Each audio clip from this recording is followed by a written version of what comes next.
2 जून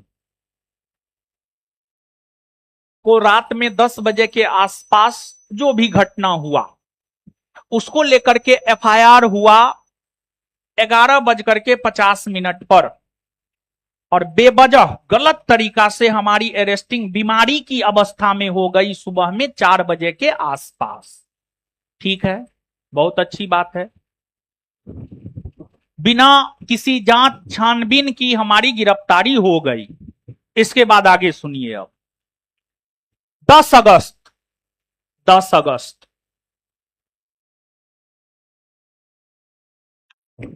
आपको याद है कि बीपीएससी आंदोलन में जो हमारी गिरफ्तारी हुई थी मछुआ टोली से, वहां पर पेड़ पौधा सब था, याद है? उस वीडियो जो वायरल हुआ था उसमें पेड़ पौधा सब था, ठीक है ना? तो वहां पे मेरा घर है, तो वहां पे हम रहते हैं। सुबह में 8 बजे कोचिंग आ जाते हैं। तो 10 अगस्त को भी वही हुआ। 10 अगस्त को भी वही हुआ कि हम अपने घर से जो है कोचिंग आए। उसके बाद हम रात में ही जाते, लेकिन संयोग ऐसा था कि 10 अगस्त को हमको अपने घर में इलेक्ट्रिसिटी का काम करवाना था। इलेक्ट्रिसिटी का कुछ काम था, वो हमको करवाना था।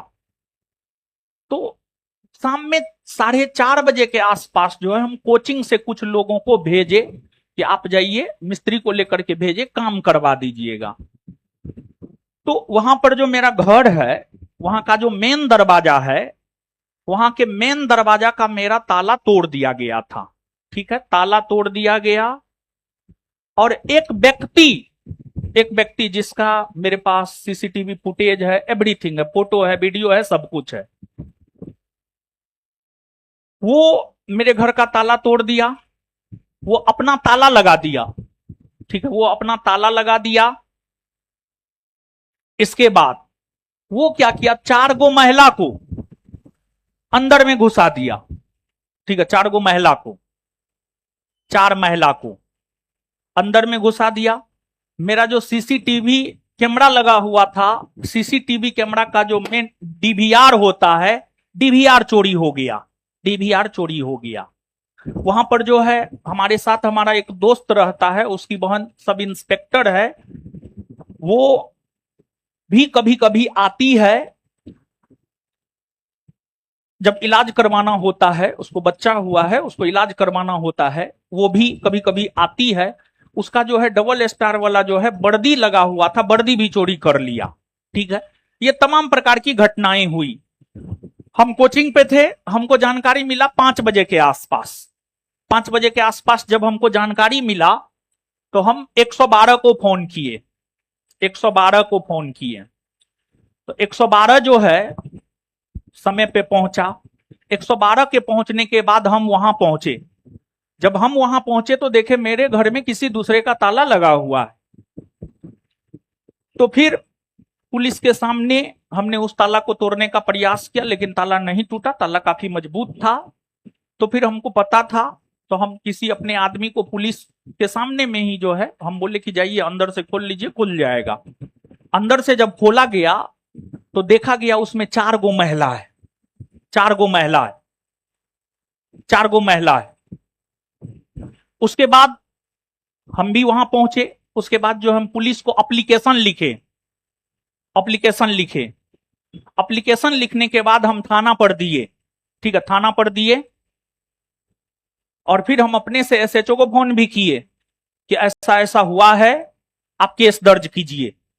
फिर उसके बाद हम डीएसपी महोदय को कॉल किए, उनसे भी बात हुआ, सकारात्मक बातचीत हुआ उनसे। उन्होंने भरोसा दिया कि हाँ आपका केस होगा। फिर एसएसपी महोदय को फोन किया, एसएसपी महोदय तो फोन उठाए नहीं, लगातार 3 बार फोन किए, फोन उठाए नहीं। और तब से लेकर के अभी तक हमारे एप्लीकेशन पे कोई केस नहीं हुआ है। इसको आप क्या कहिएगा? इसको आप निष्पक्ष कहिएगा? मतलब इसका क्या उद्देश्य है? आखिरकार कदम कुआं के एसएचओ हमारे एप्लीकेशन पर केस नहीं कर रहे हैं। हमारे घर का ताला तोड़ दिया गया, 4 गो महिला मेरे घर में प्रवेश हो गई, मेरे सीसीटीवी का डीवीआर चोरी हो गया। आखिरकार मंशा क्या था? क्या उनके मिली भगत से तो नहीं हुआ है जिस वजह से वो केस नहीं कर रहे हैं। हो सकता है हम शिक्षक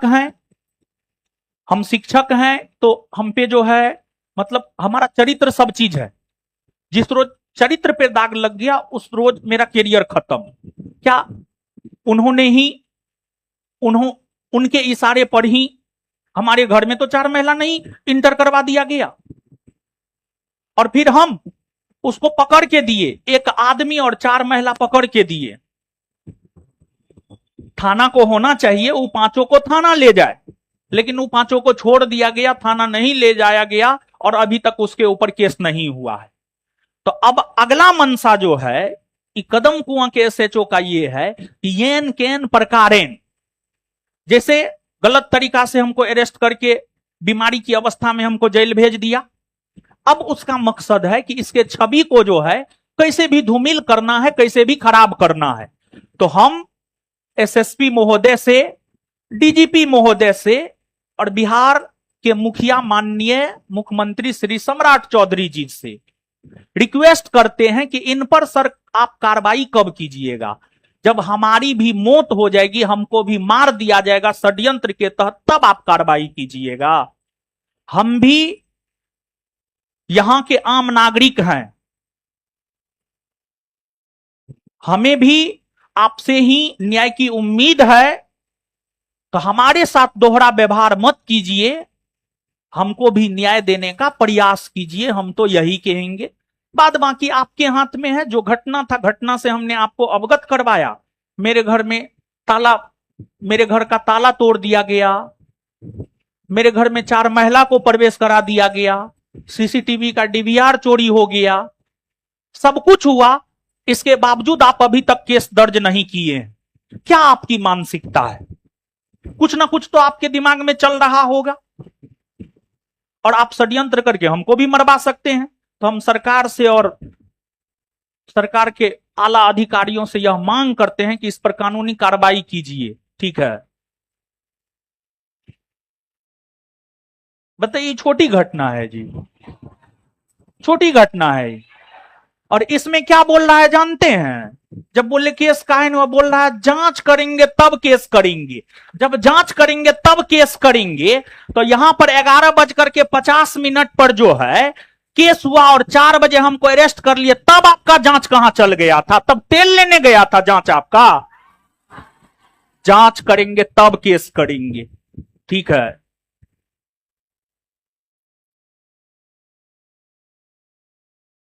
ये सब जीने नहीं देगा, समझे? ये तो मतलब कहीं ना कहीं इसमें किसका हाथ है? किसी ना किसी का तो हाथ है। अभी तक केस क्यों नहीं हुआ? घटना बताइए, 10 तारीख को हुआ है, आज 15 अगस्त है। हम लोग कहते हैं आजादी दिवस है, आजादी मनाते हैं, स्वतंत्रता दिवस मनाते हैं, ठीक है ना? बताइए, जब हम जैसे लोगों का थाना में केस नहीं होता है, तो आम लोग जो जाता होगा उसका केस होता होगा जी, लगता है केस होता होगा। बिना पैसा का ये सब केस तक नहीं करता है। केस करने तक के लिए जो है, जो पीड़ित पक्ष होता है उससे ये सब पैसा लेता है, समझे ना? पैसा लेकर के केस करता है। बोलिए ना, कितना पैसा चाहिए, देते हैं हम, केस कीजिए आप। ठीक है, हम सोच रहे थे कि केस कर देगा ये सब, क्या हम क्लास में बोलेंगे, लेकिन अब बहुत परेशान है, पिछले 5 दिन से बहुत परेशान है। अब किसी के घर का ताला तोड़ करके जो है उसके घर में आप 4 गो महिला को इंटर करवा देते हैं और महिला को और सबको पकड़ के देते हैं। आप उस पर कार्रवाई नहीं करते हैं, आप उस पर केस नहीं करते हैं। आप कल के डेट में तो हमको कोई मार भी देगा तो आप उस पर भी केस नहीं कीजिएगा। आपकी मंशा तो यही है कि रोशन आनंद बर्बाद हो जाए, रोशन आनंद को मार दिया जाए, तब जाकर के आपका नींद खुलेगा, समझे?